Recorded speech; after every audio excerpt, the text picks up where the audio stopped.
This episode discusses mental health and eating disorders which some people may find distressing. If you're affected by the topics or anything discussed in the episode, please know that there are supports available to you. Please talk to someone you trust, for example friends or family, your GP, and the mental health services phone lines, which will be all linked in the description box below. Don't suffer in silence, reach out for help. You are not alone.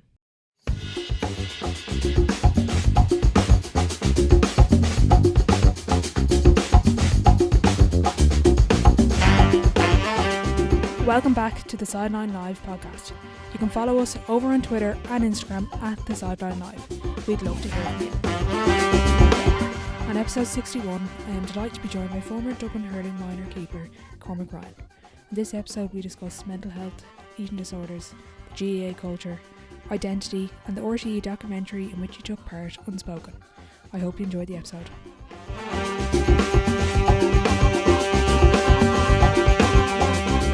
Hi Cormac, thanks a million for joining me in the podcast.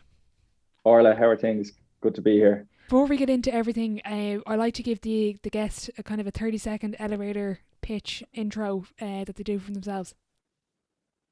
You should have warned me about this. Right, where do I start? My name's Cormac. I'm a 28-year-old physio from Dublin.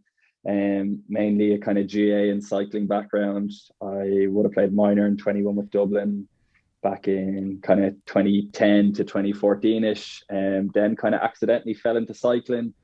Cycled around Ireland twice. Recently cycled 5,500 kilometers across Europe, and have kind of accidentally also fell into kind of mental health awareness advocacy, I suppose you could call it. And yeah, apart from that, I'm pretty bog standard 28-year-old from Dublin, you know.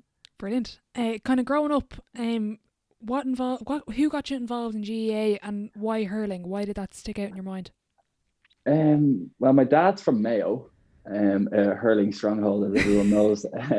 Dad was the one who immersed us in GAA. Like, Dad is just a GAA nut. Like, he's like an encyclopedia of GAA, and he's just completely obsessed. Like, so that's where like it came from a young age. It was hurling football in hand, and out the back we have a relatively decent sized garden by Dublin standards, so that turned into a mini pro park. And I don't know where the hurling thing came from. Ironically, even though Dad's from Mayo, and Mum wouldn't have known a sliotar if it hit her in the face, so you'd think we all would have veered towards football. But ironically, myself, my eldest brother Sean, and my younger brother Cathal all probably ended up being a bit stronger when it came to hurling. And we've all probably represented Dublin at some age level along the way, so we all would have been stronger. So yeah, I don't really know where the hurling thing came from. We kind of more just seemed to naturally, I don't know, pick it up a bit more. You know. Yeah.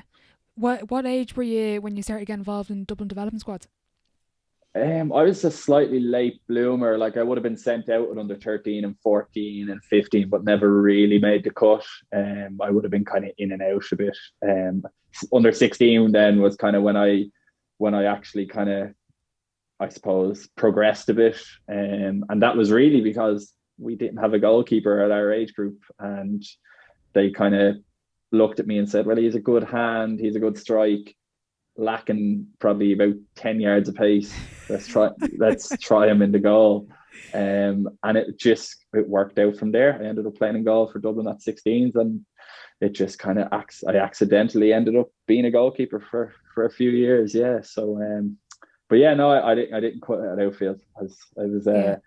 My hurling was probably up to it. I'm going to give myself that, but my agility and my mobility and my speed in general just wasn't. So yeah, because I think that in this day and age, like, even look at the Limerick lads. I know they're a different level, but it's athletes playing hurling. Like, it's athletes with a hurling touch. It's not lads, like, you know.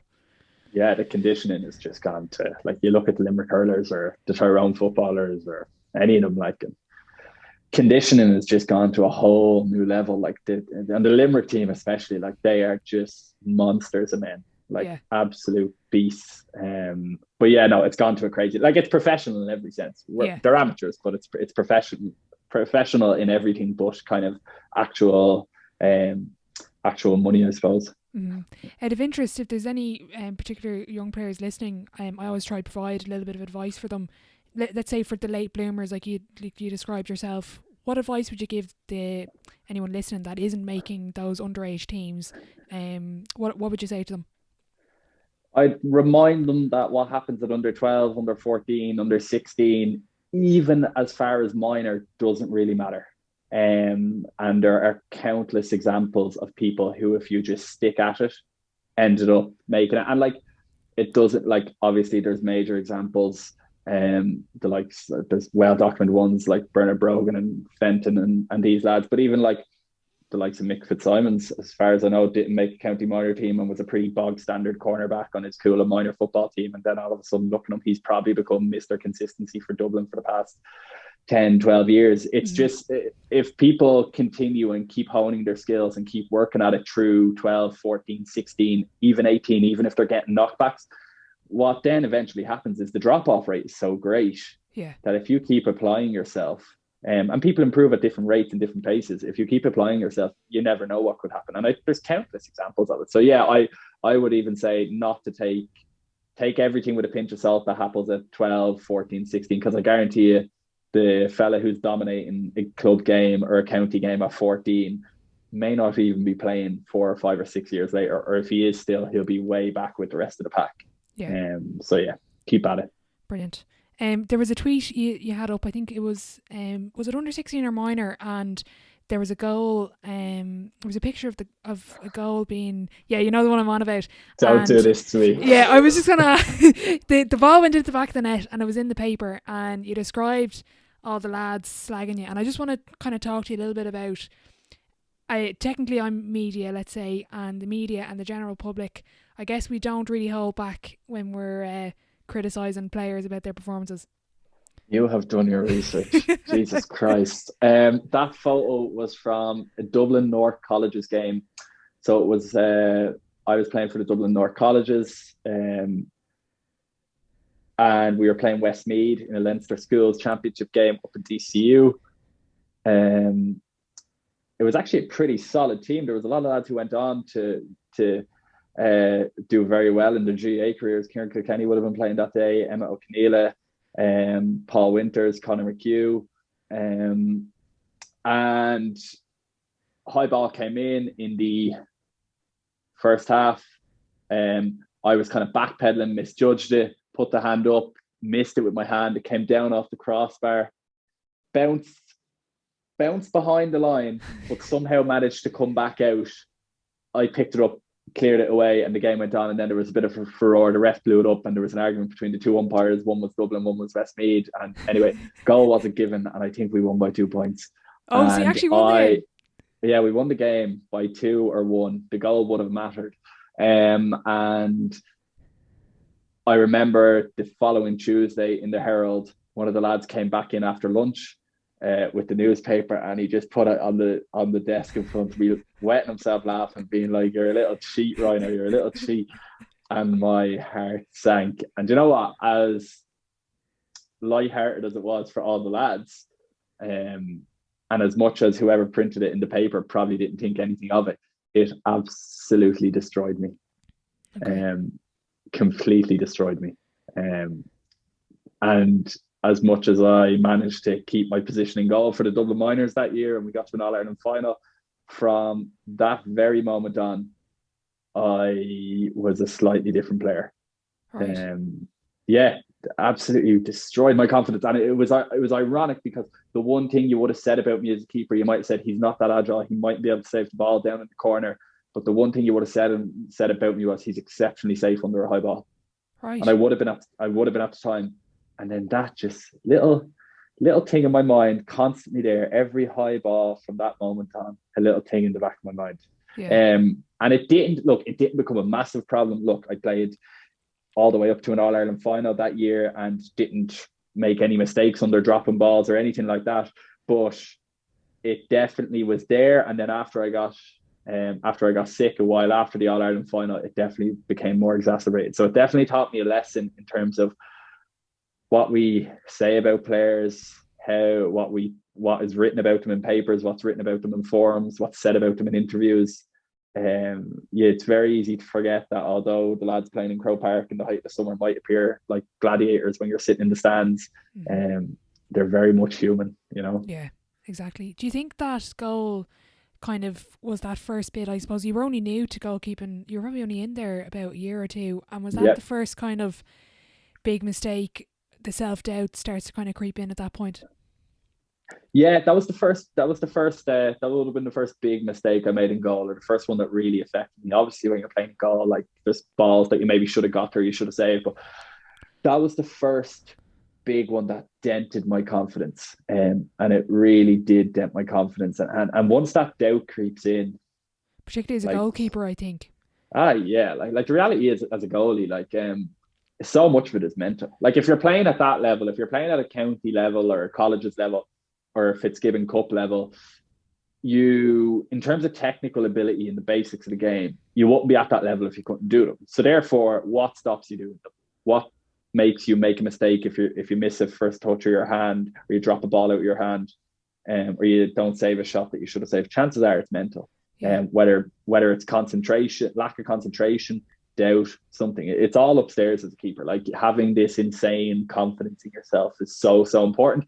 And to be honest, I probably didn't have a personality type to be a good goalkeeper. Like I'm innately quiet. As kind of proved to be in the past couple of months just gone by, I'd have massive self-esteem issues and self-worth issues. So in terms of building that natural confidence and exuding that kind of natural confidence, I clearly never really had that aspect of it. I was a makeshift goalkeeper in every form at county level and at Fitzgibbon Cup level, and I was an exceptionally bog standard and average keeper at those levels. And I'd be the first person to say that. Like, I did a job on teams that didn't have anyone else to do a job. Yeah, I know what you mean. Do you think, like, the argument's kind of been there for minor to change it back to 18 and for 20s to go to 21?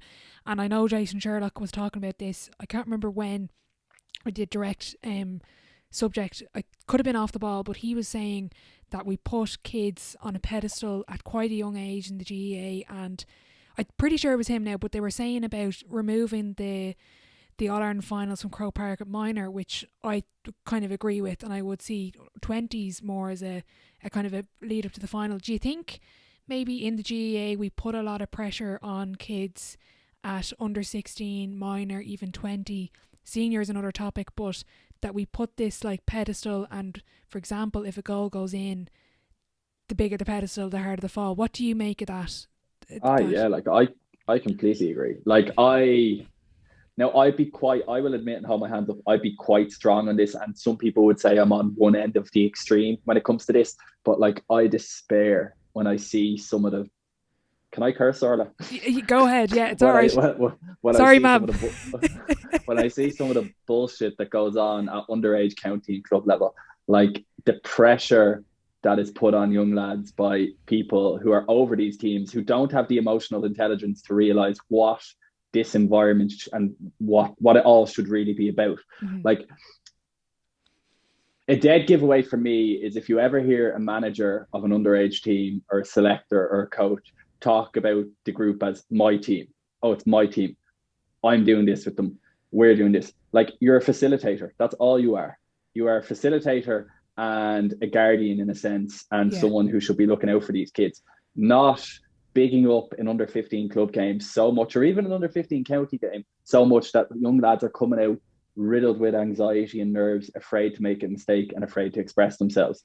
I look at it like, whatever. Look, when you get to county minor level and county under 21 level and county senior level, look, you can Fitzgibbon, you can make the argument, look, at the end of the day, it is about winning. And yes, you can make that argument. But at club level and underage county level, like, none of it. It's all just bullshit. Like, it's all this fake bravado and that gets instilled into young lads that isn't necessary. Like, I look at, like, you see footage of underage games and mass brawls breaking out. Yeah, like, Wicklow. Yeah. Like, Jesus Christ, like, what are we trying to teach young people? Like, for up until the age of, if you're club underage or county underage, what is the most important things you should be teaching the young lads or girls? One, how to carry themselves, how to conduct themselves, and how to play the game that they love. And that should be it. Yeah. And look, admittedly, I will be quite strong on that. And anyone who's played under me at, whether it's coaching Dublin Minor or 21 goalkeepers, or me when I managed the under 21 team in my local club, anyone who's played under me will say, look, his approach is slightly different. But I genuinely believe in those things. It's not about the people who are in charge. It's about facilitating these young players to be good people on the pitch, good people off the pitch, and enjoy themselves and do it with a smile on their face. The rest of it is just a load of crap. Now, admittedly, county minor 21 senior level, I hold my hands up and say, right, maybe it has to be taken in a slightly different environment or a culture. That's fair enough. But yeah, I struggle with a lot of the stuff I see, or like it's just I've seen similar things, unfortunately. Out of interest then, as a solution, or even like talking about your approach, you said it's a little bit different. I'd nearly have to ask the players, but how do you approach your coaching then a little bit differently, keeping in mind about what we were just talking about? Like, say I took the club 21's team for the past, 3-4 years. And from the very off, I would tell them that it's their team and I'm just there to facilitate them. And to come to me with any ideas, thoughts, concepts that they would like to see around the environment. I would be very, very open with them that the most important thing to me at the very start is that they're all healthy and well, mentally and physically. So if there's anything going on at home, anything going on with them personally, text me. I'll meet them for a coffee at the drop of a phone. That supersedes and is more important than any result on the pitch. It very much try and bond them together as a unit to look after each other as brothers, so to speak. And even like 2 years ago, we had a county quarter final against Clontarf on a Saturday afternoon, and the lads did a charity sleep out that night in the club car park and raised about 8 or 9 grand for Dublin Simon instead of going out on the beer. All 40 of them in the freezing cold in November slept out after they won a county quarter final. And it's about instilling that sense of giving something back, remembering that this is great that we're able to play this. It's great that we have our health to be able to do this, but also you have to be a good person. You know, that little element of social responsibility. And that's really, really important to me. And I think it's really, really important that you bring young people up in this day and age in the right manner and you encourage them to behave well and act well. Like, I'll tell you straight up, if I'm over a team and I see one of my players strike someone and do something out of line for no good reason, I'll pull them. Or if I see them mouting at the referee, I'll pull them. If anyone mouts at a referee on a team that I'm meant to be looking after, off. Carry yourself well, conduct yourself appropriately, and then just enjoy yourself and feel like you're in a safe environment. That's just my concept. Most people will say it's a bit airy-fairy. The other thing is look after the lads. After every training session, bunch of sweets, bars, chocolates, bit of cake, soup, tea, coffee. Always look after them. And that might seem like simple things, but by giving them that little 15-20 euro gesture at the end of every training session, that makes them feel like, actually, do you know what, this guy does care about us and this backroom team does care about us and they want us to succeed and they genuinely do care. So I know that if I'm having a bad day tomorrow and I can't go training, I don't have to pick up the phone and lie to them. I can just say, look, my head's not in it tonight. Can I have a night off? Yeah, of course, no problem. It's just, for me, it's all about environment. And I know the word culture gets thrown around. I won't even say that, but environment and making sure you're approachable for young people and that they feel like they can come to you, and realizing that it's not about you, it's about them. And it's trying to not just turn them into good players and to be a successful team, but trying to foster this idea in them that just carry yourself well, be a good person. And I'd hold my hands up and say that's a perfectly fine thing to do at club 21's level, and maybe if I'm working with underage keepers at county level, but at the very top level that won't cut it. And I'm very aware of that. I'm very aware of the limitations of my approach, because you have to be cutthroat. And I'm a people person, but I'm probably not cutthroat. You know? I know what you mean. Talking about your coaching and from your experience, again, just with an All Ireland final, what did you learn from that experience? How do you approach that big game? Because I suppose that you said Croke Park was your back garden for years. So what's that like? Looking back, I despite the fact we lost an All Ireland final, we got a bit of a trimming in the All Ireland final. Really, we got bet by 9 or 10 points. I do look back quite fondly on it. To be honest, it was like my childhood dream was never immediately play Dublin Senior. Growing up, my thing was I want to play for the Dublin Minors, because I saw my older brother do it and I thought it was cool. And I was like, I want to play for the Dublin Minors. And maybe it was the fact that I was a bit more measured as a child and I wouldn't let my thoughts get too far ahead of myself. So it was play with Dublin Minors. So it was again, cliche and cheesy as you want, but hurling was my life growing up. So it was dream come true type stuff. I don't know. I don't know how I approached it really. Like I probably didn't do anything particularly sports psychology that's out of this world, to be honest. I definitely did, because I was bricking it beforehand. I felt like I was probably going to throw. Yeah, I felt like I was going to throw up. I was riddled with kind of nervous excitement and anxiety the week of it.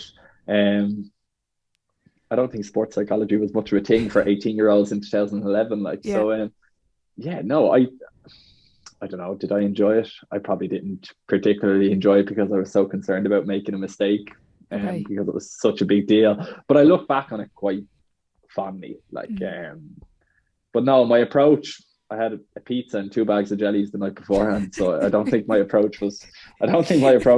Too professional. But it's funny the headspace you go to as a goalkeeper in a big game like that, because I would argue that, and this is me being brutally honest, and I mean insanely honest, I would argue that my priority at that time, me not making a mistake or messing up on that stage, was probably a bigger priority than us winning. If that makes sense. I was actually about to ask you that, because I had a really interesting conversation with Hannah Tyrrell, and she said before every free, it's don't miss. That's what's going through her head. And I was going to ask you to get, because I'm doing this kind of, because you have a really interesting story with the pacemaker, and then I know the documentary, but to get to know you as a person, when you're in a game, is it don't make a mistake, or make a great save? What side are you on? Oh, when I was in goal for all those years, from minor all the way up to 21, and even for Fitzgibbon Cup, it was don't make a mistake. It was a very negative bias. It was like, Jesus Christ, get through this 60 minutes and do not make a mistake. Yeah. Every high ball that was coming in, instead of being like, right, I'm going to catch this and I'm going to shift out to my right and deliver a good pass, it was high balls coming in, do not drop this. Yeah. Like my psychology of playing goal was horrific. Like, I'm amazed I even lasted as long as I did. Like, I hated it. I actually hated playing in goal, but I had the wherewithal to realise that if I wanted to play for the Dublin Minors and the Dublin 21s, and I wanted to play Fitzgibbon Cup, that goal was the only way I was going to do it. Yeah. So, but I didn't enjoy it. It's a horrible position. I don't know why anyone would like to play there. Yeah. Genuinely, and that sounds a bit bizarre from someone who's a bit nuts, though. Yeah. You know, and I consider, and I coach goalkeepers, and I have done at a pretty high level. Like, I still don't know why anyone would want to do it. Yeah. And it's all upstairs. Goalkeeping is so much upstairs, you know. Yeah, it's a crazy position. Like, it's just so specialized. Like, it's really, like you said, it's a certain character, and maybe you were saying before, you didn't fit into the kind of traditional or required character that it needs to be a keeper. Like, if you and I didn't, mindset wise I didn't, and personality wise I probably didn't, and that's not to stereotype any lads, but like, it is, if you take all the sports in the world and take all the potentially specialist positions and what's involved, I would argue that hurling goalkeeping, especially the way it's gone now, is right up there with as tough as it gets. I think there's so much to it. Like, to try and stop a really hard small ball that's moving at 70, 80, 90 miles an hour. And then even it's gotten so much harder in terms of, like, delivery now is so important. 10, 15 years ago, you could lump the ball down the pitch as far as you can. That's not allowed anymore. You have to be a quarterback as well. Yeah. You know what I mean? So you have to be a receiver. You have to be a deliverer. You have to be making amazing saves. You know, you have to be brave. Like, you're not padded up. Like, I don't know. I think I'm full of admiration for the Murphys and Nicky Quaids of this world. I just think they're unbelievable sports people. I think you take a top level hurling goalkeeper, I think it's as talented mentally and physically and technically a position as you can be. Mm-hmm. Yeah, absolutely. Out of interest then, after the final, you go to DCU. I know the pacemaker came up that year, but when you go from an All Ireland final playing in goal for Dublin and you're going to DCU and you've your sights set now on under 21 Fitzgibbon, were you putting pressure on yourself to perform? Was it, I've done this, I need to go to the next stage now? Or was it, I've played minor and I'm content? What was your thinking about the whole journey? Oh no, the plan was move on. Plan was push on. Plan was absolutely get on that Dublin under 21 team your first year out of minor and spend 3 years playing 21s for Dublin. That was the plan. 100% that was the plan. And then, as you said, things got Changed differently. Things changed. And if you like, I'm just trying to understand, if you weren't enjoying it at the time, let's say in goal, were you pushing it just because it's the done thing to go from minor to under 21, or what was the thinking behind, even you were saying there, it's not even just play under 21, it's play 3 years of under 21, it's to be involved from the very beginning? This is quite sad, and I wouldn't have been able to answer this question at the time if someone had said to me, why are you so hell-bent on going forward if you don't enjoy it? But looking back, I can answer it now, and it's quite a sad answer. I didn't have anything else. That was my identity. That's all I knew. Okay. I didn't know anything else. So it was just like, this is what I am. I am a hurler. I may not be enjoying this aspect of it too much, but I have to be the best that I can be, and this is all I know. Yeah. It's quite sad, really. It kind of shows how tunnel vision my upbringing was, but it's probably pretty normal.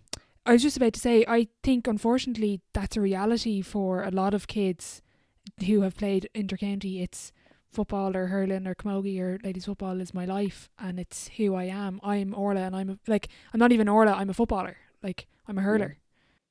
Yeah, and that's what I suppose when I ended up getting the pacemaker, then that really forced me to question that whole thing. But yeah, no, that's why, even though I wasn't enjoying it, I didn't like playing goal, that was just what I had to do.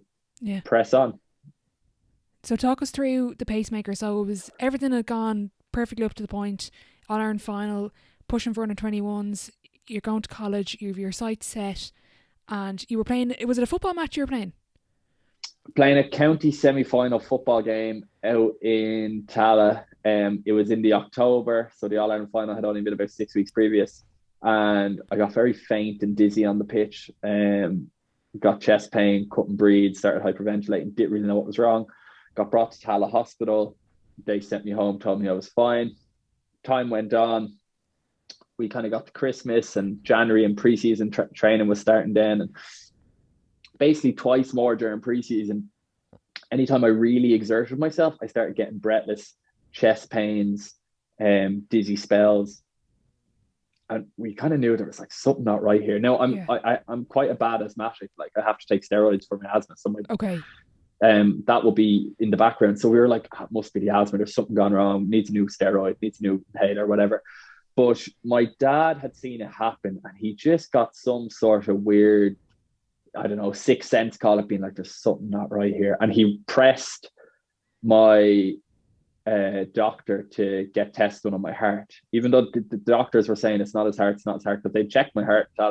Dad pushed them, and they were like, look, just to keep you happy, we'll put a 24-hour heart monitor on him. So this was February 2012, 6 months after the All Ireland final. And I wore it, brought it back, and I was in town on a Friday afternoon after college, and I get this phone call being like, Cormac, where are you? This is a doctor from Beaumont Hospital. We need you to come in straight away. I was like, okay, right, grand. Didn't really think much of it. Took my time going home, went home, had food. I was eating food at home, and they were like, where are you? You need to get up here ASAP. Got up to Beaumont, walked into A&E, gave my name, and they brought me got a wheelchair straight away from me, put me in a wheelchair, and brought me up to coronary care. They wouldn't let me walk up. Literally was in A&E 2 minutes, and I was up onto the coronary care ward. And yeah, it was that kind of started a whole series of events over 2 weeks, whereby I was monitored 24/7, and every test under the sun was done on me. So basically what they found was my heart was stopping for about 5 seconds at a time, and I wouldn't even notice. My heart was skipping beats, going into irregular rhythms, and basically my heart rate was dropping super low, especially at night. It was dropping down to late 20s, early 30s. And I was not that fit. And basically what they diagnosed me with was a condition called heart block. So structurally, my heart is pretty sound. Electrically, the electrical impulses that run through your heart to make your heart beat, that's where my issue is. They get a bit messed up. Okay. So in hospital for 2 weeks, they put in a pacemaker and tell me I should probably take a year out of college, and tell me no contact sports. And you can imagine how that went down. So yeah. Did that only to develop then around you being 18? There was no issues up to that point? No symptoms. Okay. So they one of the more frustrating things is that they still to this day, I was only with my cardiologist yesterday, and we were having this conversation still, and they still to this day can't tell me why it happened. Okay. So all they can do is hypothesize. So they said either there was just some sort of irregularity that was there since birth, and I never noticed it and I never became symptomatic with it, or it was from all the crazy training over the years, it created this electrical fault. Or they said most likely, but they can't be sure, is that I had some sort of slight abnormality that was exacerbated by all the activity and the training. That's Okay. the best. That's the best bet they can give, but Okay. they can't be sure. But no symptoms up until the October after the All Ireland. Okay. You know, And what's it like you were thinking of was cooking a pizza, I heard in the Tackling Sport podcast, and you go into A&E and then like everyone like 2 minutes in A&E and we being wheeled up to CCU, that just shows the gravity of the situation. What's that like going from yeah, I'm just going to hospital to oh my god, like this is a serious issue here. it still didn't hit me for a couple of days. I went in on a Friday and I still was like, oh, I'll be out by Sunday or Monday. It didn't, the gravity of the situation, it hit me to a degree. The consultant came over and shook my dad's hand and thought he was me. He was like, you must be Cormac. And I was a bit like, okay, this can't be good. But then I kind of pushed it off, brushed it off. I was like, simple mistake. Couldn't be that bad. Yeah.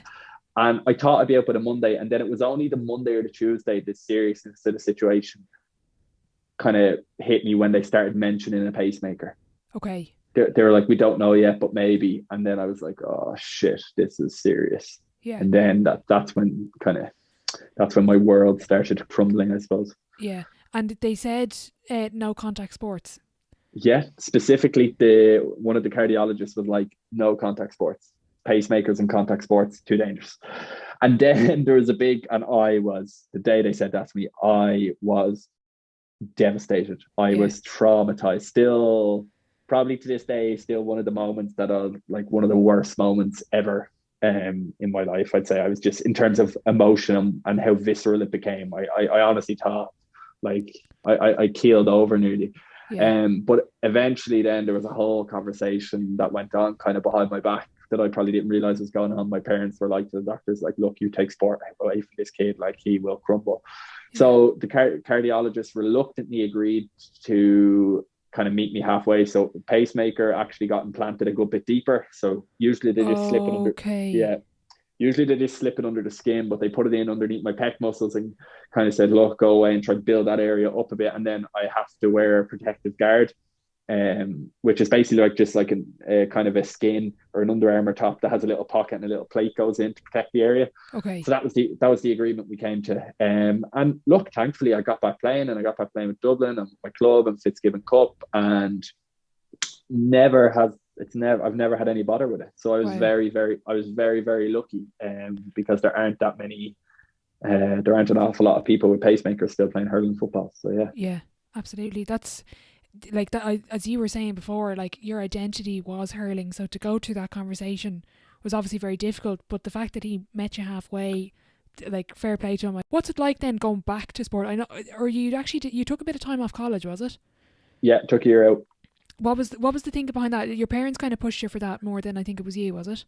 Yeah, mentally, I think they just sense mentally being like, this fella needs a bit of a break. He won't go well in college if he goes straight back. Like, it was a massive shock to the system at 18. Like, I was, Yeah. and I didn't deal with it well at all. Like, I became quite depressed and really struggled with my mental health in the aftermath. So yeah, they kind of pushed it, and it was, in hindsight, it was a good decision. It was a very good decision, just to take the time. Absolutely. What's it like though going through, like you were saying there, you're struggling with your mental health, and I know we were talking before we hit record, because it's not a common issue. Like you can't turn to your best pal and say, like the conversation, like he doesn't understand everything what's going through. What's it like trying to navigate through that path? Very tricky, very difficult, very isolating. Like, what were my 18, 19-year-old lad mates meant to say? Like, I'm sure what could they say? They didn't know what to say. God love them. None of us had the emotional intelligence, first of all, to know what to say, compared to if it happened now 10 years later. Yeah. So none of us knew what to say, and I didn't know how to articulate what I was feeling, and I didn't know that what I was feeling was probably symptoms of depression. So very hard to navigate, and I turned down psychological support. And do you know what? The only way that got navigated successfully was kind of time. It was the only thing, because I wouldn't say therapeutically or in terms of psychological support it was navigated, or in terms of conversations that I had. Okay. It just took gradually over a course of time I came to terms with it. But yeah, at the time, look, if I knew now, if I knew then what I know now, I would have made the 18-year-old Cormac deal with it very differently. But sure, like, Sure. at that stage, I didn't have a clue what I was at. So it went exactly. If you had watched that young man leave hospital then with the pacemaker in his chest and say, right, mentally, worst case scenario is this, that's probably some way along the lines that it went. Okay. You know. Okay. Yeah. And what stage did you get back involved with the Dublin under-21s? So pacemaker went in February 2012, and I was back in with the Dublin under-21s by March or April 2013. March 2013, I think. Yeah.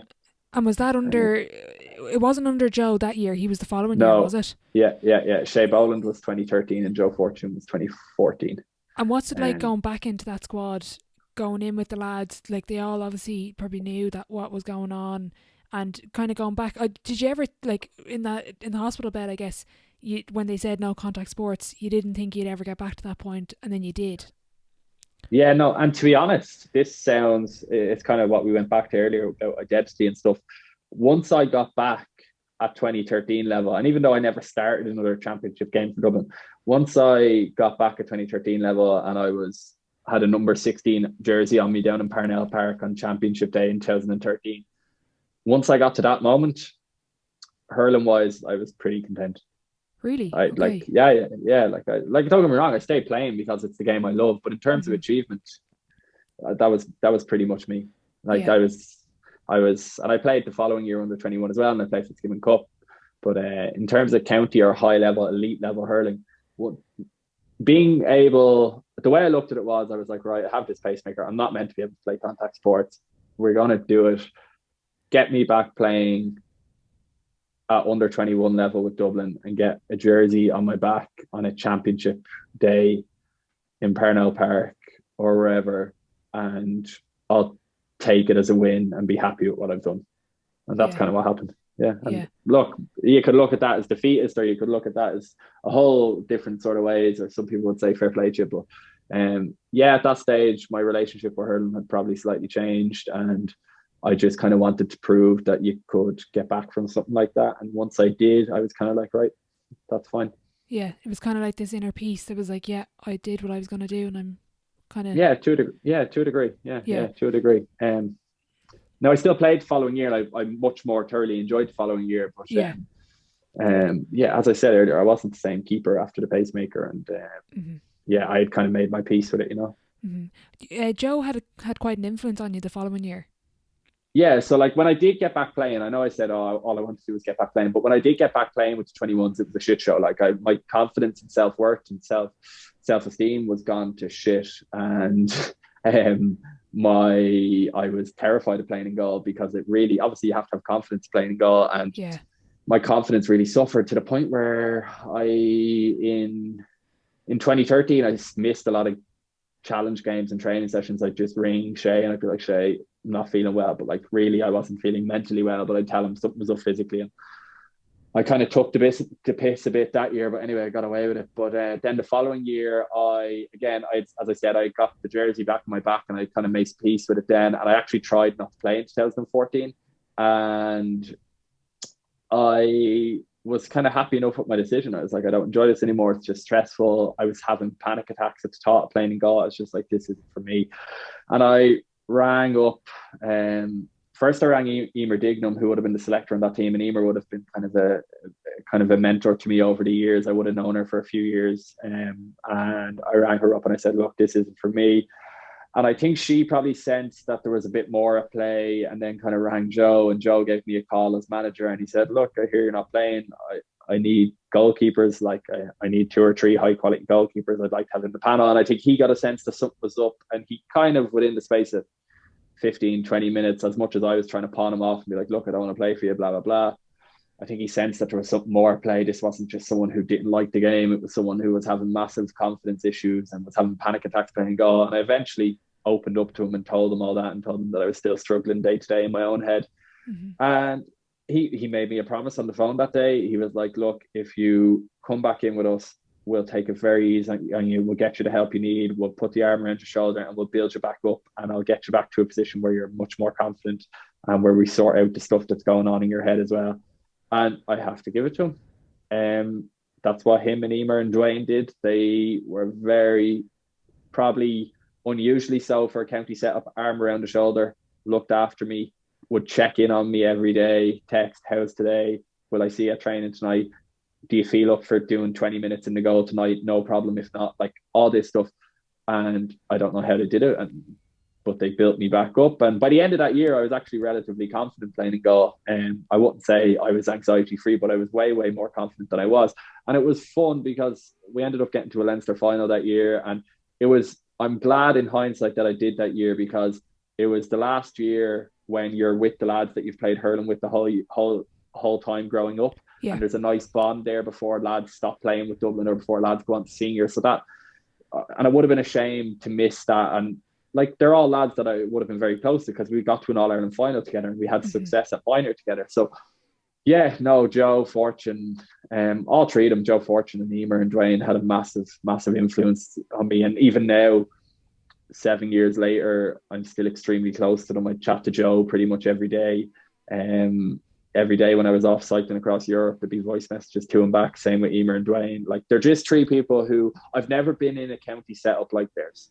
Is the way I describe it. They just take a slightly different approach, and it's not just, they don't look as the panel before them as 30 hurlers that can win them a Leinster title. They look at them as 30 developing individuals who it's equally as important that these guys are mentally and physically happy as well as hurling well on the pitch. And it's just a refreshing approach. And I think it's why I have so much time for them, really. So yeah. Brilliant. Yeah. That's fantastic. Out of interest, for players who, let's say, as we were saying, struggle with the identity part of football and hurling, and they become the footballer and the hurler, what advice would you give them? What advice would you give them? I just think it's very, I often say this in schools if I'm in doing talks or whatever. I just think it's so important to not pin your worth to one thing. And I'd encourage young lads and girls who are probably in an elite sporting setup now growing up, is to have other things that you do. Don't just play camogie, don't just play basketball, don't just play football. Have other things. As much as you might think it might take away from them, it probably won't. Like, play your sport, yes, but have music, or play your football, but don't give up the camogie. Like, go cycling or poetry or whatever it is you like on the side, or art. Like, always have something, and not to pin your worth on it. Don't think of yourself as a camogie player, as a football player, as a hurler. Think of I am Orla, I am Cormac, but I just so happen to play this sport. And I think that's how you end up building that's how you end up building resilience as well. People look at people and they're like, how are they so resilient? How can they bounce back so quickly? The most resilient people in this world are the people who don't pin their value as a human being to what they do. Because the second you pin your value or your self-worth to what you do, means that your view of yourself is purely dependent on how that task goes. Mm-hmm. And by the nature of sport and by the nature of work or studies, it can't always go well. So therefore you view yourself negatively. So that's the one thing I'd say. Never, as much as possible, don't pin your self-worth and self-esteem and who you are to what you do, because a lot of the time it can end badly. Mm-hmm. Yeah. And you interestingly took up cycling, or were you cycling before the pacemaker? No. The cycling purely came from after I got the pacemaker. I wanted to try and give something back, probably because I had a bit of survivor's guilt and wanted to try and raise a bit of money for charity, probably to make myself feel better. So I got this notion. I was like, I'm going to cycle around the country. So myself and my brother and my cousins and one of my best friends, when I was 20, it was in 2013, so I was 19, cycled 1200k around Ireland. Wow. Five GAA players on bikes with no cycling experience whatsoever. So we did that 1200k over 10 days, and we raised. And then we did it again in 2015. We did the same project again, except this time we cycled through all 32 counties in Ireland in 10 days. Again, it was about 12 or 1300k.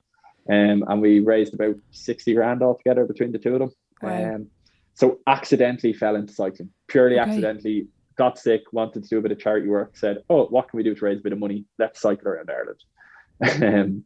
So yeah, did that at 19 and 21. Yeah. Wow. And you recently went from Achill to Athens, although I know the original trip was to go across the US. Yeah, so I had always, like I was saying earlier about how hurling was my identity, and then I kind of came to peace with hurling, and I kind of started looking elsewhere. Endurance type sport is something that fascinates me. I don't know why. Like Okay. all the documentaries I watch when I'm on Netflix are about people climbing mountains, or people rowing across the Atlantic Ocean, or people cycling across continents, or running crazy marathons. I'm just fascinated by it, and I don't know why. It's always enthralled me. Even when I was playing hurling, it enthralled me. So I always had this notion that I wanted to cycle across the US, um, coast to coast. I just think it's such a cool thing to do, and I think it'd be a fascinating investigation of what you're capable of physically and mentally. So that was the plan to do that, and then COVID struck. So that put a spanner in the works because you couldn't get into the US until very recently. So myself, my cousin Stephen, and my best friend Niall, we couldn't delay America forever. So we said, right, what can we do instead? So we said, right, let's go across Europe and let's do an equidistant events. So it was the same distance across Europe, still be transcontinental. And we went from Okay. Achill to Athens, and it was just under 5,500 K. So we left in early September, and we got back towards the end of October. And yeah, just the most amazing experience. And we raised nearly just under €50,000 for BodyWhys and Pieta House. And yeah, like just the most amazing life experience, an amazing mental challenge, an amazing physical challenge. And yeah, I'm telling you what, seeing Europe by bike, going through all these places, like cycling through Albania and Montenegro and Bosnia and like Hungary and Slovakia, all these places where no one really goes except for flying in and out of major cities, and doing it all by bike. And just the most amazing experience. What's it? I know you had a couple of dodgy hostel and accommodation during the trip. Yeah, so we'd either camp, or we'd stay in like the cheapest, scaldiest hostel we could find. So we stayed in a place in Venice, and it was like €8 each, and like there was like hair in the toilet Oh, and hair Jesus. hair in the sink, and like there was no one at reception, and like it was real eerie. There was ants all over the furniture, like, and then middle of the night there was this banging on the door, and the doorbell kept going and going. We were like, what is going on? And we knew we were the only ones in place. We had to go down and answer the door, and your man was like, I'm meant to be staying here tonight. And we were like, well, we can't give you a key to your room, there's no one here. And we let him in, and then Niall, like the genius that he is, went rooting around reception and found a room key and gave it to him. Like just the scaldiest places ever, like some funky campsites in Eastern Europe. And yeah, Yeah. just epic. Like no day was ever boring. Yeah. Like I'd say so. something mad and wonderful happened every single day. Like, Yeah. we were in Albania, and we pulled up, and we were on the wrong street, and we were trying to find out where to go, and we had no data because we were outside the EU. And this Albanian dude in his 60s just rocks up to us. We couldn't speak Albanian. Didn't have a word of English, and he just starts gesturing at the bikes. And then he was like gestured at us to wait, and he went into his house and came back out with this three shot glasses and this like wine bottle filled with what I can only guess was some sort of like home brewed alcohol. And he filled up the three shot glasses and gave it to us. And I don't drink, like, and I can't handle it at all. And Yeah. he puts one in my head, and I'm looking at the two lads, and the two lads like laughing, thinking it's great, being like, well, you're gonna have to drink it, like, and the stuff burned the throat off us. So just wonderful interactions with some really just genuine people. And I'll tell you what, it taught me a lesson. As much as there's bad news out there that we see, and as much as we get skeptical about and prejudiced towards places we haven't been, 99.9% of the people in this world are just decent, honest people that will actually just want to help you if they come across you. So yeah. Brilliant. That's good. Because it was interesting because you, like, insane camping, but you have to carry everything. So you have to Yeah. limit what you're going to bring because the heavier you are, the harder it's going to cycle. And you're not just going flat country roads, you're going up and down serious Yeah. hills. Yeah, we crossed the Alps twice, and what people don't realize is that whole coastline of Croatia, Bosnia, Montenegro, Albania, Greece is constant mountains.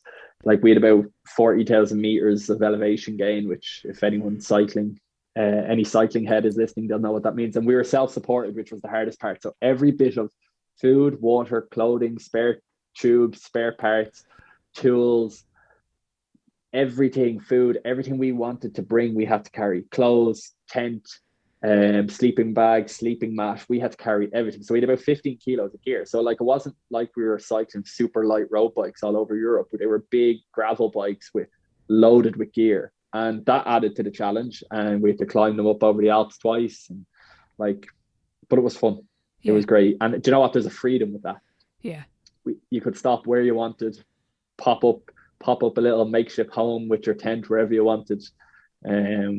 Yeah, no, it was great. It was tough, like, but it was great. Yeah, because at the start of was it the start of the summer you went into treatment, so it was a little bit like negotiation a bit with the team that, look lads, I'm going on the cycle, because I think at this point you had a plan for like 2 years, because I know you postponed it a couple of times. So what was it like having that conversation with them and going through treatment and then going on the cycle? And yes, when you finish this big cycle at the end, you're going to have this feeling of elation, but to go through what you've gone through and to raise so much money, the end feeling going through all of what you did must have been just undescribable. Yeah, I've just had the most bizarre couple of months. So I suppose to contextualize for people who don't know, I've struggled with an eating disorder for probably 6, 7 years, and I never said a word because in my head I was a man and men don't get these problems, and I was so confused and isolated. And eventually I kind of came to terms with it in the past year or so when things started to get really bad, and then since the new year it really spiraled. So Okay. long story short, got signed off work in late April, went into treatment at the end of June, and spent 2 months there, and like walked into the consultant on the first day, like, and I was telling her about these cycle plans, like, and she was looking at me being like, sorry, what? I was like, yeah, I'm meant to be cycling across America/Europe, depending. And she was like, no, you are not. She was like, absolutely not. Is this happening? Like, there's no way this is happening. Like, you're not well. And I wasn't well at the time.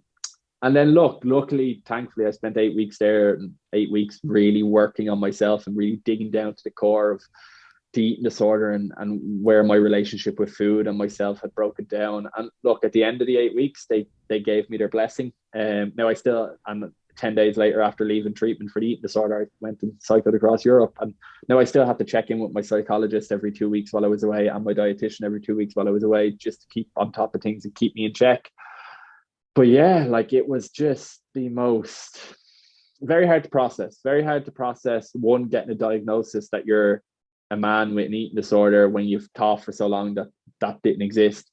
Two, going into treatment and spending 8 weeks in there. Three, leaving and then having to cycle across Europe. And it wasn't physically cycling across Europe that was the hard part. It was having to eat 5 or 6 thousand calories a day when 6 months ago I was barely eating. And that was the hardest part about that trip, was eating enough to feel myself. Because mentally that was extremely challenging, and emotionally it was extremely challenging. But yeah, to get to the finish line, and like, I'm not going to say I wasn't emotional on the last day, because I was, but to get to that finish line in Athens at the Acropolis with the two boys and have some of our family there, particularly after the journey I'd been on, like, not knowing if the cycle would happen, coming to terms with the diagnosis and everything like that. Like, it was an emotional finish. But you know what? It was, I said this in an interview recently. We were coming into Athens, and I still had my headphones in, and the two boys were up ahead of me. And I just remember thinking to myself, I was like, you can literally do anything. They're like, if you can do what's gone on the past 4 or 5 months, I was like, you can literally do absolutely anything you want, man. And it was a nice feeling. For genuinely one of the first times in my life, I was genuinely content with myself and genuinely kind of proud of something I did. And that's something I never say, like, but yeah, no, it was just amazing. Crazy couple of months, but an amazing couple of months. Because you did a takeover, and I went back to get the date, and it was June 10th. And I know you finished the cycle, was it October 28th? So Yeah. in June 10th, you were training in Cork or Kerry. At that Yeah. time, what stage were you with the eating disorder and with because you weren't in treatment yet? I went into treatment 2.5 weeks later. So I had probably just had my assessment, or was just waiting my assessment. Yeah, things weren't good when I did that takeover. Yeah. Things weren't great. I was really struggling. I was having panic attacks. I wasn't fueling myself adequately, if at all. My mind was just completely consumed and by food, like fear of gaining weight every moment of every day. I was paranoid about trying to either not eat, or if I had eaten, I was paranoid about the fact that I had just eaten. Like Yeah. my quality of life was gone at that stage. I don't know how I was doing the cycling I was doing. Like I still, looking back now, I can't figure it. Like that day I cycled 170k on a gravel bike. And I think I did it in like 6.5 hours or something stupid like that. Like, and like around Kerry up the hills. Like, and yeah, I wasn't in a great place. Things were bad. Yeah. Yeah. But yeah, I very much hit rock bottom around the start of the summer. Yeah. You Okay. know. And you were saying before the comments and the culture in the GAA is probably at the moment like, and I was saying to you before, somebody I know, unfortunately, there a comment was made about their weight in a match, and it's just this culture at the moment that was that the kind of what happened over time was just these things building up, and that's what kind of like made you kind of feel like this, and kind of like you were saying, getting anxious about eating, or that voice where was that kind of not the main factor, but it was probably a contributor. Yeah, 100% contributor. Like I got the pacemaker, and as I said, my mental health suffered, and I put on a bit of weight that time. So in 2013, when I was trying to get back playing, it was there. And look, they were all throwaway stuff, and people who said them probably don't even realize they've said them. Yeah. And if they said them to 90% of people, 90% of people wouldn't think anything of them. They'd Yeah. laugh them off. But for whatever reason, probably because my self-esteem and my self-confidence was so low and my mental health was so poor at the time, they just stuck with me and they lodged themselves in my brain. And it was throwaway stuff like, Jesus, you've put on a bit of timber. You're going to have to trim up a bit now. You're going to have to lean up. And geez, that jersey's looking a bit tighter on you. Like stupid, idiotic stuff. Like, but they had a massive effect on me. And I became very self-conscious. And as a 18, 19, 20-year-old lad, when you're self-conscious about weight, it's not something you verbalize. You don't say to people, oh, I don't like what I look like. Mm. Like that's just not, it's not said. Like, and Yeah. I internalized it. I turned it against myself, and I just went down this very dangerous and long road of really struggling with my body image, and that got worse, and kind of developing body dysmorphia, and then really limiting my calorie intake and my energy intake, and then that got worse, and cutting out meals, and then being afraid of certain types of food, and then panic attacks, and then thinking about making myself sick. But it all started off with seemingly unharmful comments that then became very harmful. And what worries me is the fact that you still hear them.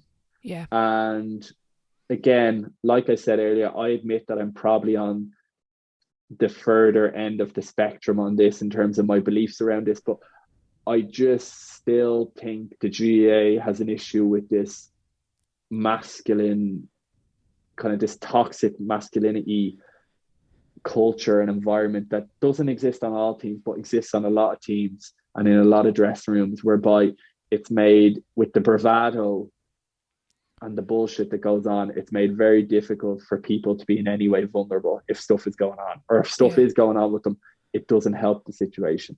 And look, that's just my opinion. You'll get a lot of people that are saying, look, they'd probably call me a snowflake or something like that. Like, and I'm cool with that. But I think in male team environments, when you put that many men together, authenticity goes out the window. That's what I believe. I think authenticity and people being who they truly are and just being themselves goes out the window. Yeah. And I think that's problematic. And I think that's why people are afraid to open up. That's why I was afraid to tell anyone that every time before I go out playing a senior hurling league game in Dublin, I go into the bathroom, look in the mirror and stare at my legs and be like, okay, they don't look too bad. It'll be okay. You don't look too fat in that jersey. There wasn't a pick on me. There wasn't a pick on me. And yet I'd still do it. For every senior league game in hurling, I'd go in, fake that I was going to the toilet, and I'd look at myself in the mirror. Wow. Like I'd reduce my energy intake the week of a game rather than increase my energy intake, because I'd be afraid that I'd look heavy on a pitch and that someone would say something. And where does all that come from? It comes from not feeling like you can be honest. And that comes from the culture that's often there. And like, yeah, it's just my opinion on it. It wouldn't be everyone's take, but it's just my belief. Well, I definitely, like, as you were saying there, everyone is different, but you're not the only one. You're not the only lad that's in the dressing room that feels like that, as you said, but they just don't want to speak out about it. Since the documentary and since you've kind of come out and talked about all this, has anyone reached out to you that's involved in GAA, whether a player, coach, parent, and has said, I know someone, or I can see some of your story in me, there is maybe an issue there? Yeah, no, and it's Owen who did the documentary with us, Owen Kiernan. He coined this great phrase where he said, "It's our story, it's my story, it's our story, but it's also your story." And I Brilliant. feel like that's what it did. Is it really tried to encapsulate a lot of people's experience of EDs, or not even eating disorders, but just people who struggle with body image Mm-hmm. and just struggle with accepting who they are. And no, a lot of people have, like, an awful lot. Like the reaction was truly overwhelming. Now, I'll be very honest, the reaction was still more so in terms of messages and people contacting, was still more so from females than males, which is fine because, look, the reality is the rates of eating disorders are still higher in females than males, so you would expect that.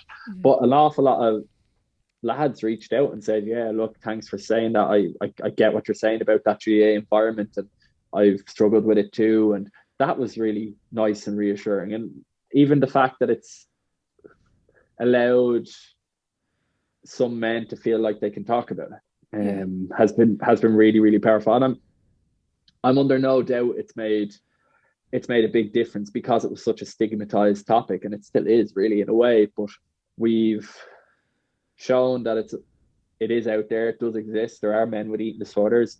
There are men who are 6'2" and 90 kilos like myself that have eating disorders. Yeah. And that just because they play GAA or they play rugby or they play whatever, Yeah. or basketball or whatever, doesn't mean that they're not susceptible to it, that they are. So no, it's been, people have reached out, and it's nice to know that I'm not the only one who has that opinion of the GAA world. Because I was really, like, I was taken aback by the figures and the facts in the documentary, and like even like what the HSE planned, and to see that it's not been implemented, like, it's mental. Has there been any sort of response from the HSE, from TDs? I know, I think the producer tweeted that nobody has replied with a comment, but do you think that we will see change from the documentary and from this conversation that it has sparked in the country, really? I met Owen for a coffee this morning, and we were having this conversation, and neither of us are naive to think that Unspoken was going to cause all of a sudden a shift in political will, where all of a sudden money would be allocated to services, or that to be a massive change. We weren't that naive. We knew that it would cause a shift in how people would think about it and talk about it, which has been really positive. It was very much the first step on the ladder. I will be very honest. I feel like it's been a bit of a kick in the teeth from both Minister Donnelly and Minister Butler in terms of the lack of response. Like, production and Alan, the director, tried their best to get them involved and get a comment. And it wasn't like it was going to be an ambush. Like, this was a groundbreaking documentary on the national broadcaster about a topic that had never been spoken about in this way. And you would feel that, whatever about the Minister for Health, but you would feel that the Minister for Mental Health would see fit that it will be a nice opportunity to contribute. Because that's all. And I actually think the silence was deafening, because it's a shame, because Minister Butler has actually done a lot of good work in the area of eating disorders. But at the same time, it was a bit of a kick in the teeth, whereby 3 average Joes were putting themselves out there and being that vulnerable and raw on national television in a bid to try and help the situation. Yet the minister of that topic couldn't even, whatever about not coming on, but couldn't even find the time to acknowledge it or respond to it. Yeah. That's the bit that's a kick in the teeth. And if there was one part of this that I'd tell you to cut and plaster everywhere, it'd be what I've just said in the last 90 seconds. Yeah. Because, and it's not about me, Daniel, or Owen, that we deserve a response or that we deserve better, but all the people in this country who are suffering with it and who see this thing on the national broadcaster that they also suffer with, and the Minister of Mental Health doesn't even acknowledge it, or refuses to acknowledge the opportunity to come on and talk about it and give some positive updates, even, or say, look, I know things are tough, but I'm working on it. That was a bit of a kick in the teeth, to be honest. Yeah, because what really struck me was obviously the whole documentary, but I remember vividly Daniel speaking about how he went to somebody before, and I know I'm paraphrasing here, but it was, you're not sick enough nearly, you're not skinny enough. Yeah. What was it? He compared him to a patient and said, I have a 15 or so year old girl who's worse than you or something. Yeah. And like that really took me by surprise. Is that's still the attitude that's in Ireland?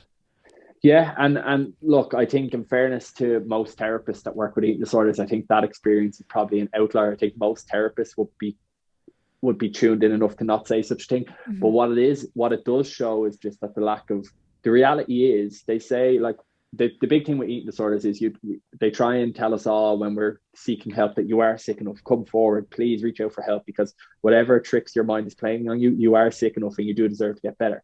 But then if you do try and reach out and look for help in the public system, mm-hmm. the public system, by the nature of the lack of services, then essentially kicks you in the face and says, do you know what, you're not sick enough, buddy, go back there for a while and come back to us when you're completely emaciated. Yeah. That's essentially what happens. Yeah. You know, and that's, I think, what Daniel's piece was trying to show was that, one, probably the ignorance of the therapist who said that to him, but two, that in the eyes of the state and in the eyes of the public health system, he actually wasn't sick enough because he wasn't enough underweight. So they were like, well, there's people who are more underweight than you, so we're going to put them in those beds first. Like, heartbreaking, demoralizing, and it's just wrong, you know. Absolutely. For any of us listening, what can we do to help? Is there anything that the general public can do to help and get a response? There's a few things. In terms of, if you want to help someone that's suffering with an eating disorder, or you suspect, or even just in general, if you want to just help in general, because you don't know when someone has an eating disorder, because 85% of people with eating disorders aren't actually underweight. So you never know who you're talking to. Be very mindful if you're ever commenting on someone's appearance, good or bad. Because I'll tell you one thing, and a lot of people won't get this, but if I'm up in the club or up in the pitch and someone comes up to me and they're like, you're looking fit, I don't take that well, because all that does is confirm to me that, do you know what, actually, people do look at what you look like. Yeah. And that might sound to some people will find that hard to understand. Saying there. No, I know what you're saying. It confirms to me that people, in fact, do look at what you look like. So my advice would be, never comment on anyone's appearance at all, right?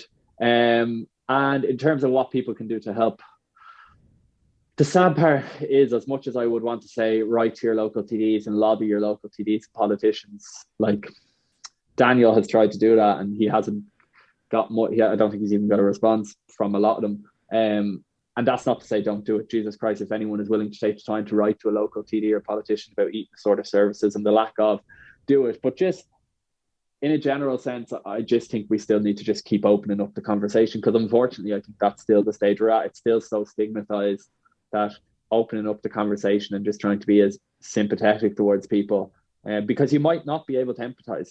Yeah. I will admit that eating disorders, when you don't have one, I can 100% understand how they're difficult to grasp and how it's difficult to see why that person is behaving in that way. But trying your best to sympathize as much as possible, and if you can at all, empathize. But that's still the stage that we're at. We still have such a long way to go. Like, there was like funding for eating disorder, there was meant to be a whole rake of specialist eating disorder hubs set up by now. There's only been 3. 2 of them have been delayed in the last couple of weeks. Like, the amount of funding for eating disorder services has been completely relocated. Like, funding for eating disorder services has been relocated when it wasn't meant to be over the last couple of years. Money was allocated and then not spent. Money has been withdrawn completely. And yet the greyhound racing industry, which it was recently reported had slaughtered up to 6,000 dogs, still gets 19 million in taxpayers funding.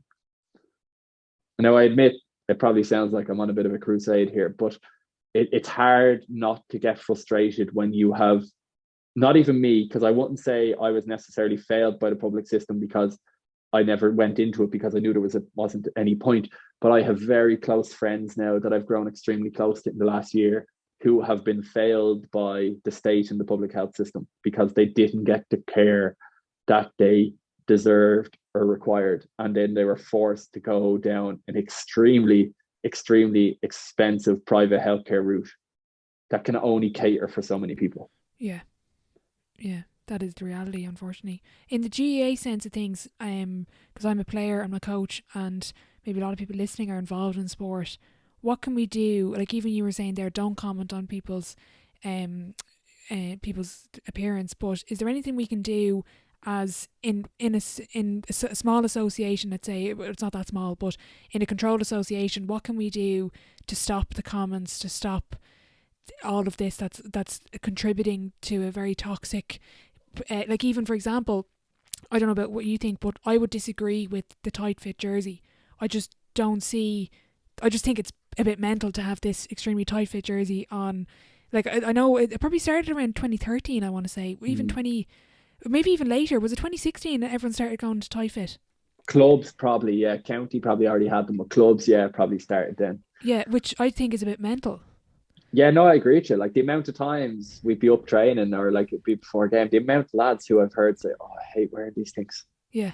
Like the amount of them. And like it's all well and good if you're the senior football team in the club and you're highly conditioned. But again, not everyone can be highly conditioned and sculpted. Like it's because that doesn't take into like life circumstances, life stressors. Do you have kids at home? Are you busy? Like, what's your job? Like, not all of us can look like we're sculpted from rock. Like, it's ridiculous. Like, so yeah, no, I agree with you on the tight fit jerseys. To be honest, I think it probably has to come from the top down. It'd be very hard to enact change at grassroots level. That we probably need in the GAA a whole load of awareness campaigns, really.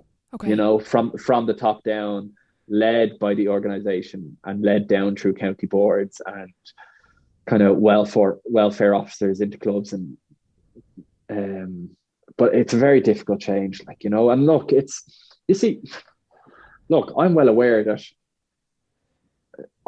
that not everyone will be susceptible to developing an eating disorder, and 90% of the people who those comments are said towards won't take them to heart and they'll be water off a duck's back. But that doesn't necessarily mean it's right. Yeah. You know, and do you know what I think we need in GA? To put it broadly and vaguely, we need a hell of a lot more emotional intelligence. Yeah. Yeah. That's what we need. A hell of a lot more emotional intelligence. Yeah. Because I look at times and I just think it's lacking. And it's not just about comments about people's appearance or like conduct on a pitch, even in terms of just mental health in general. Like I just think we need to do a bit more work on it, you know. But that's just my opinion. Again, probably a bit biased. Yeah, but like I don't think you're alone in the conversation. I definitely don't. No, but I think at the top level it gets lost, and I can understand why it gets lost because it's essentially elite sport. But I just think that at times the GAA is losing sight of what it is. Like, at the end of the day, it's a community-based grassroots organization that gives so many people a sense of worth in their lives. Like the amount of people that, like, you hear, like you see it in every GAA club, the kind of man in his 60s or the lady in her 60s, and the husband or the wife has died or the son has died, but they're still involved in the club, and they go up every Sunday in the market pitch and they watch the senior football game and they go down for a drink in the club after. Like, that's in essence what it is. Yeah. But then at the very top level, I think we lose it, and then there's a disconnect. Under no circumstances should a club game be delayed because one lad out of a panel of 30 has a county game coming up. Yeah. You know what I mean? Like if we still want the gladiators in Croke Park, separate it completely. Like, separate that bunch completely in that cohort.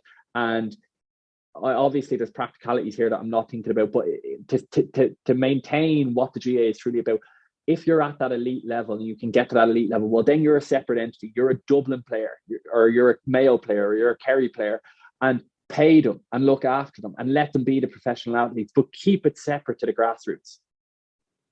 Like that, like, because I just think so much of it is getting lost. And it's and then what's happened, like even senior club level, like lads getting reprimanded for stuff that they shouldn't be reprimanded for on senior club teams, like you know, and bans, like drinking bads and being told, no, you can't play football. What do you mean you can't play football? You're a senior hurler, you can't play football. Yeah. Like, that's absolute bullshit. Like, who are you to tell a lad that he can't play a sport that he's grown up and played all his life? And the reality is, if the limiting factor to a senior football team in a dual club is the fact that some lads play both sports, well, then so be it. Like, it's a community-based organisation that's meant to be about enjoyment and you're telling a lad, no, they can only play one code. Like, and that's just one example. There's countless different examples and anecdotes you can give. But stuff like that, I just struggle with it a bit. I just think we, as an organisation, we just slightly are losing sight of what it's about. And as much as the elitism and the professionalism gives us amazing spectacles and entertainment, I'm not denying that, but that comes at too big of an impact to the other 99%. So separate it. You know, I think it's nearly got to that stage now. Even the commitment levels, and as you were saying, like, they're professionals. Like, they really are. They're just not getting paid. And even you could argue with the commitment levels that club seniors going to.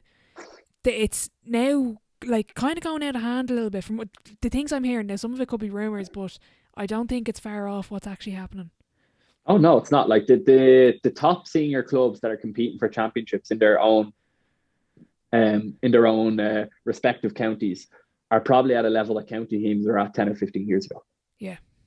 In terms of application and commitment and professionalism. Like, there were county teams, there's club teams all over the country now that have GPSs, and there's club teams getting food after training. And there was probably county teams 15 years ago that weren't getting that. And there's still a few county teams without GPSs, I've heard. I wouldn't be surprised. You know, like, it's just crazy. Like, it's just gone so. And look, it's each lad's own prerogative. Like, if lads want to play and they genuinely enjoy it and love it, yes. But the argument I would make is that it's gone so professional that, say in Dublin, for example, if you're not in a Coola, Kilmacud, Ballyboden, Nafina, Jude's, and you aren't at, or Ballymun-Kickums, and you're not within close of winning a senior football or senior hurling championship, and you're in that kind of next cohort down that realistically probably can't win it, but you are applying yourself like a senior county player does in some ways, I would bet you ask a lot of the lads how much enjoyment is in it, and they're telling you there's an awful lot of it gone. You know, and I think that's why a lot more lads aren't doing it anymore. You know. Yeah, definitely. I've definitely noticed like even you were saying earlier, people are dropping out earlier. Lads are, like, let's say, dropping to the second team, or just aren't committing to even picking one over the other. Out of interest, how have Whitehall done it? Because they're senior in both codes. They knocked out, was it Vincent's or Plunkett's they knocked out in the football? They relegated Vincent's in the football this year. So how have they balanced both, and having a multitude of dual players? Like, I know, for example, Cormac Costello, but there's a good few other ones as well. There are, Owen O'Donnell and Lee Gannon and Endo O'Donnell, all these boys play both. And there's more, just like they're the county lads, but like Whitehall could have 12 or 13 dual players playing senior in both every year. And we managed it by having the same manager over both teams for a few years, which actually worked really well. Okay. It worked spectacularly well. Yeah, it was a really interesting, and it was quite new and novel, and it was brilliant.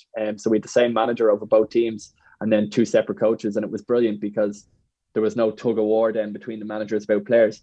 And that has probably been the way we found the best way to run it so far. But again, there's not many people who are actually capable of doing that, who'd have the expertise in hurling and football. And we were very lucky that the individual we had was able to do that. A magnificent coach and manager, a guy called Ger O'Connor. He's actually a GAA coach. Like, he's employed by Leinster GAA as a games promotion officer and a head of games. So we were so lucky to get him. Like, and he's from Tyrone, but would obviously have big football background, but played hurling for Tyrone. Just a brilliant coach.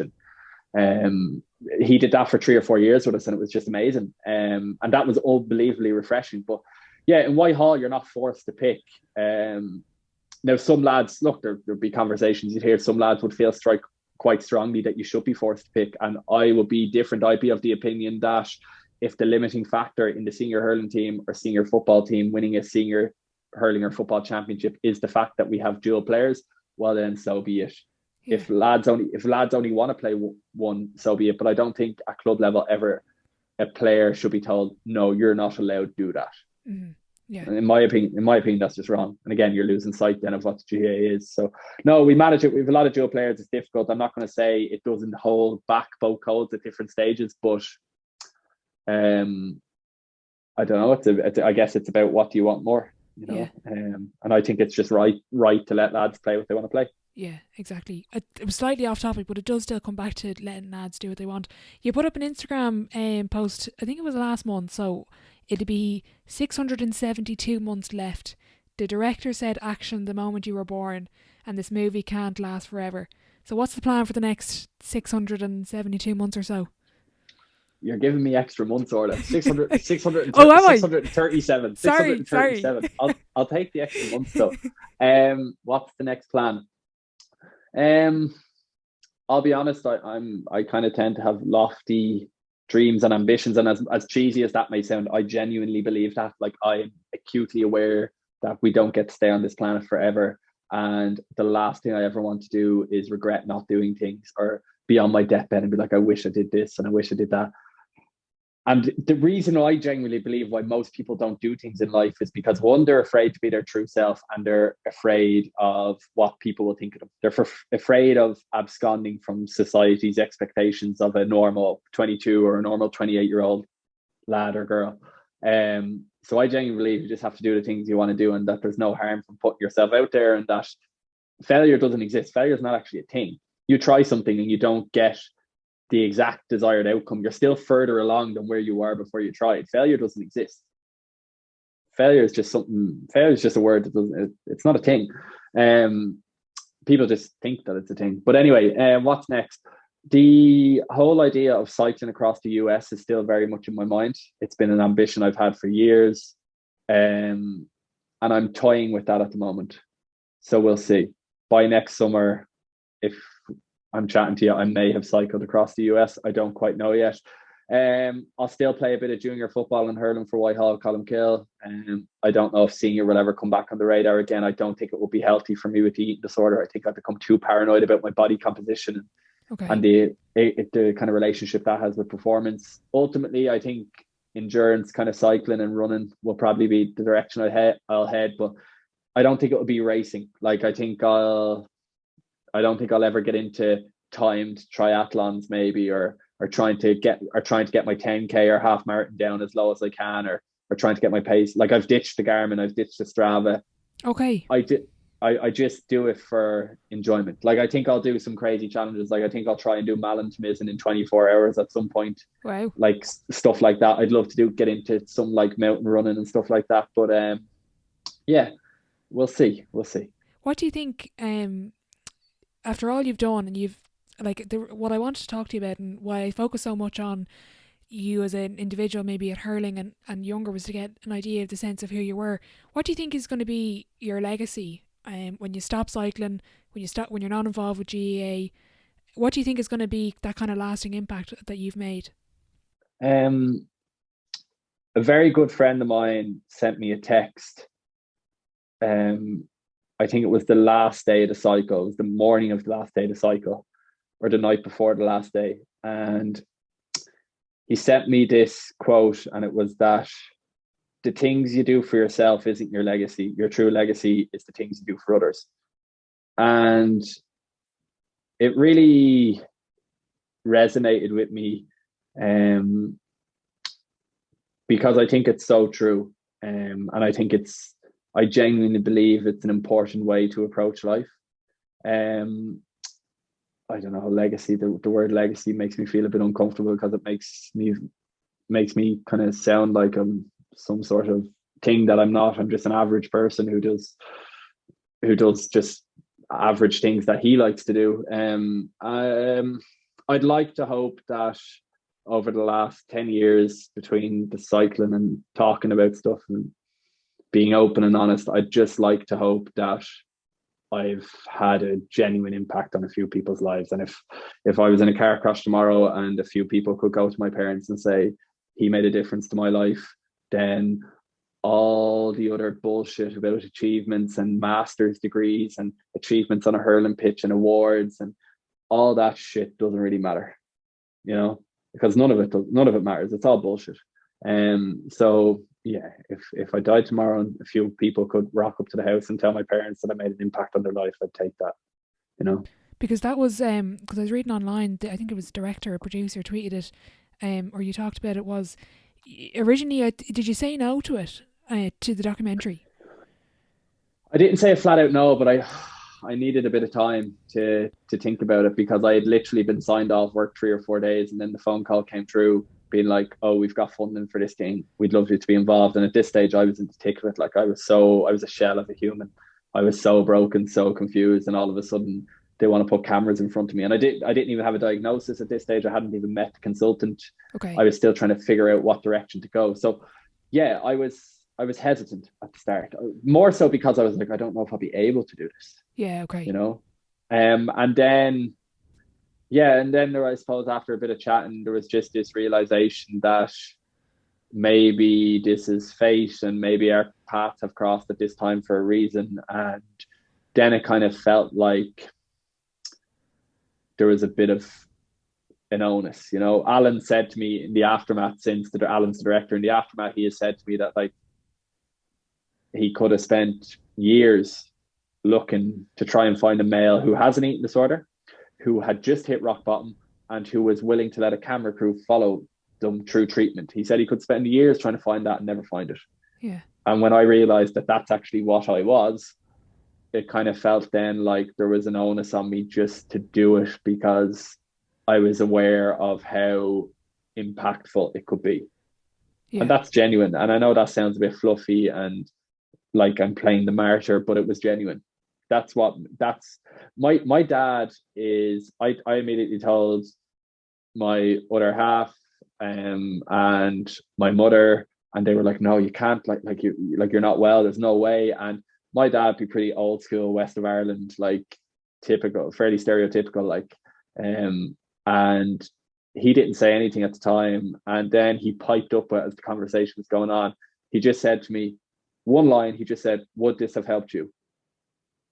And I said, if I had seen this 3-4 years ago, I don't know whether it would have made me tology or whether it would have necessarily made me go to therapy for help, but it would have definitely made me feel a lot less alone and like I wasn't going crazy, and that would have taken some of the pain away. And then he said, do it. And like once my dad, in fairness to my dad, like he was, I don't know whether it was a psych nurse in background, but he was the one who probably pushed me over the edge, like, and because he was, of all people, I was expecting him. He's Mr. like doesn't have a clue about technology. Of all people, I was expecting him to be like, not a fucking chance. So yeah, we let them in the end. Yeah, that's pretty powerful. I'm going to move on to sideline 7. It's probably the worst transition I've ever done, because we're talking about something completely different, but the sideline 7, it's the same 7 questions at the end of every episode. You can take it as thought-provoking or fire end. It's entirely up to you. Question 1, what is your favourite quote?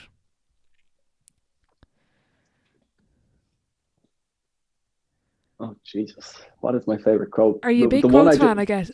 Oh, I love a good quote. Yeah, I love it. The lads, the people, my mates always slag me, but I love a good quote. Yeah, the one that I just said about the legacy, it's not what you do for yourself that's your legacy, but what you do for others. Always strikes me. But the other one I'd say is no state of being is ever present. No state of being is, what is it? No state of being is ever constant. And that I always tell myself that on a bad day, or if I'm having a tough day with food, or I'm feeling pretty anxious, or or you're in the thick of it and struggling on the bike some days, no state of being is ever constant. It's kind of a nice reminder that things can always change and things will always lift and it can always get bright again, you know. So yeah, probably one of those two. But the legacy one that a good friend of mine sent me on that last day of the cycle has kind of stuck with me forever, you know. That is, I've actually noted it down there, because I'm like you, I'm a massive quotes fan. Have you listened to the High Performance podcast out of interest? Yeah, I've dipped in and out of it. There's a brilliant one with Susie Ma, and she talks about infinite purpose, and it's kind of similar, and you probably really enjoy it. She's tropical skincare, which is so random, but she's actually a brilliant episode. I think you'd really enjoy it if you haven't listened to it already. I will. Question 2, best sporting event you've been to, and you can pick that out as a player or a fan or both. Player, playing an All Ireland final in Crow Park on All Ireland final day. And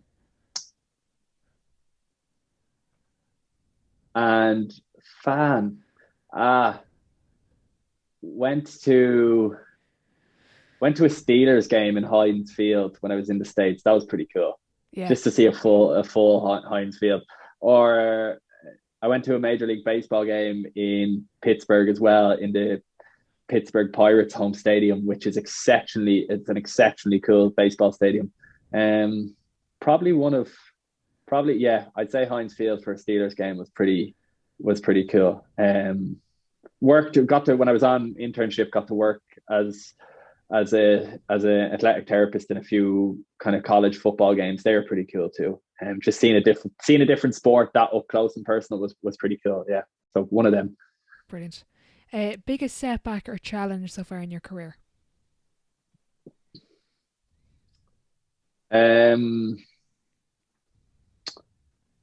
Yeah, probably the coming to terms with the eating disorder, even more so than the pacemaker. Yeah. Okay. The eating disorder has been a different beast altogether. And I'm still coming to terms with, that was definitely the biggest setback. If I was to narrow it down to a time, waking up that morning and realizing that I couldn't hide it anymore, and realizing and finally acknowledging with myself that there actually is a problem here. Like the day I was sitting there with the consultant, she looked me in the eye, and as much as I was in denial, she was like, "You have an eating disorder. You need to get better. You're not well." That was probably the biggest setback. At that stage, I was like, I don't see how there's a way out of this. So yeah, probably that. What's been your biggest achievement then?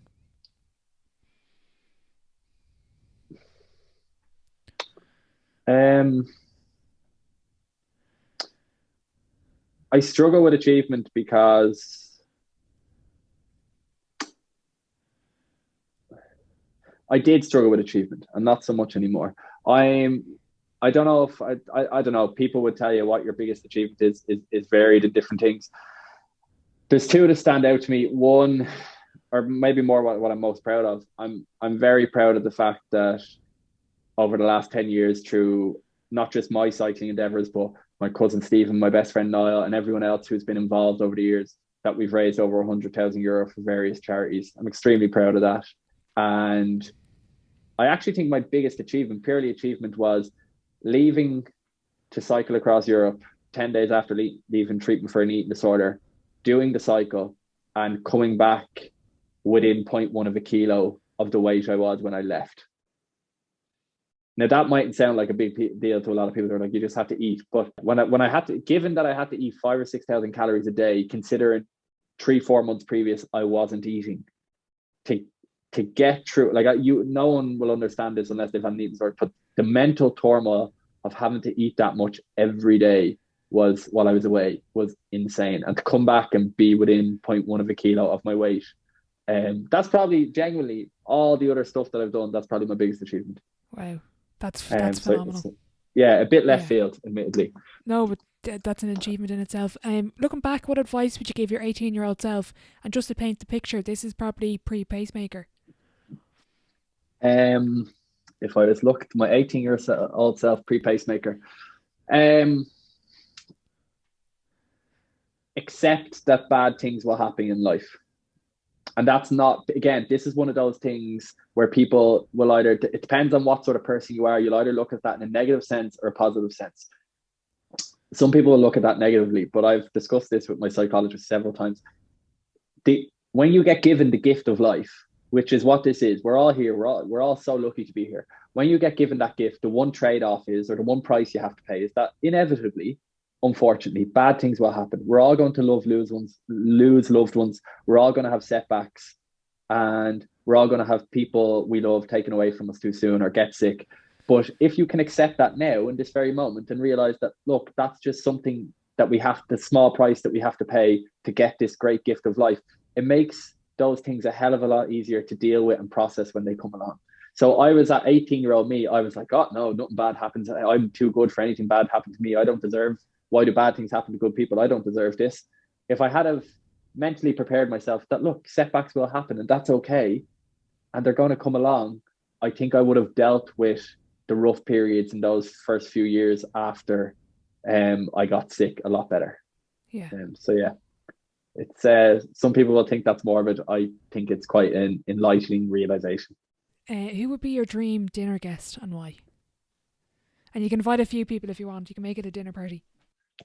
I would have loved to have met Jim Steins. I would absolutely have loved to have met Jim Steins. I just think what an amazing individual.